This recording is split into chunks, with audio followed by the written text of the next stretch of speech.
Hello बच्चों, हम फिर से आपके यूट्यूब चैनल पर मिलते हैं और बताने जा रही हूँ ब्रिटिश काल में शिक्षा प्रणाली के दोष क्या थे। ब्रिटिश जो राज्य था वो शिक्षा प्रणाली के लिए, हमारे देश के लिए अहितकारी था।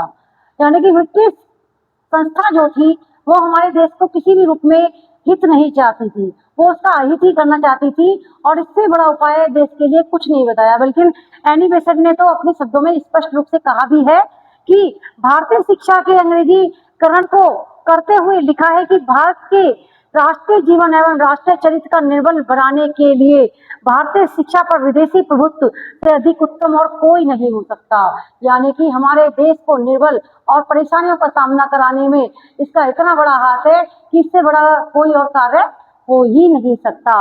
इसके कुछ पॉइंट्स हैं जो मोस्टली थे, वो मैंने आपको लिखवा रही हूँ। इन्हें चाहे तो हेडिंग के रूप में ले लेना और चाहे आप इन्हें एज इट ऐसे भी याद कर सकते हो। अगर कुछ पॉइंट बनाए तो ऐसे हेडिंग के रूप में लेके एक लाइन और लिख सकते हो आगे, तो बोर्ड में जाके आपका कहते हैं कि आपकी कॉपी भी ज्यादा फिल होगी और आप अच्छी तरह से लिख भी पाओगे। तो इन्हें हेडिंग के रूप में ले लो, चाहे इन्हें अपने ऑरल के रूप में याद कर लो। देश के वातावरण के साथ समन्वय न होना। अब देखिए इसको कैसे लिखोगे पॉइंट के रूप में, इसे पॉइंट के रूप में याद तो करोगे, लेकिन इसे अब डिटेल कैसे बनाओगे, मैं आपको समझाने जा रही हूँ। देश के वातावरण के साथ समन्वय न होना, यानी कि ब्रिटिश काल का देश के वातावरण के साथ कोई भी हितकारी कार्य नहीं था।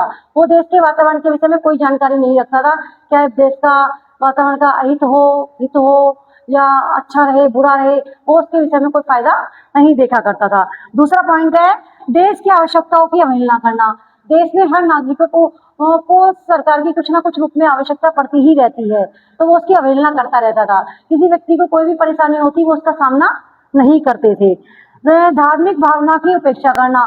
जो व्यक्ति धार्मिक ईश्वर पे आस्था रखते थे या कोई भी क्रियाकलापों पे कार्य करते थे, क्रियाकलापों पे कार्य किया करते थे, तो वो उनकी भावनाओं को क्या करते थे, उपेक्षा करते थे, उनसे बचते थे, उनके कोई आगे नहीं बढ़ते थे। स्वदेशी शिक्षण संस्थाओं को उपेक्षा करना।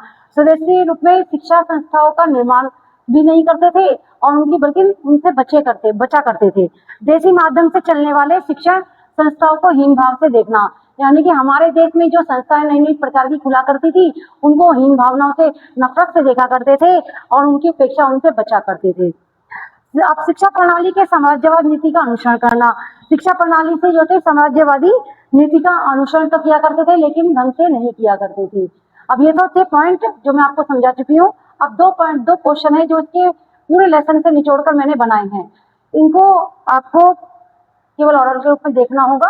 पहला क्वेश्चन है ब्रिटिश काल की शिक्षा व्यवस्था का वर्णन करते हुए इसके विकास को लिखिए, जो मैंने आपको लिखवा भी दिया है, समझा भी दिया है। दूसरा है ब्रिटिश शिक्षा प्रणाली के गुण और दोष दोनों लिखिए, यानी कि ब्रिटिश शिक्षा प्रणाली के क्या गुण थे और क्या दोष थे, ये दोनों ही मैं आपको समझा चुकी हूँ। अगर ये आपको वीडियो समझ में आई हो तो सब्सक्राइब कीजिए, लाइक कीजिए, कमेंट कीजिए। धन्यवाद।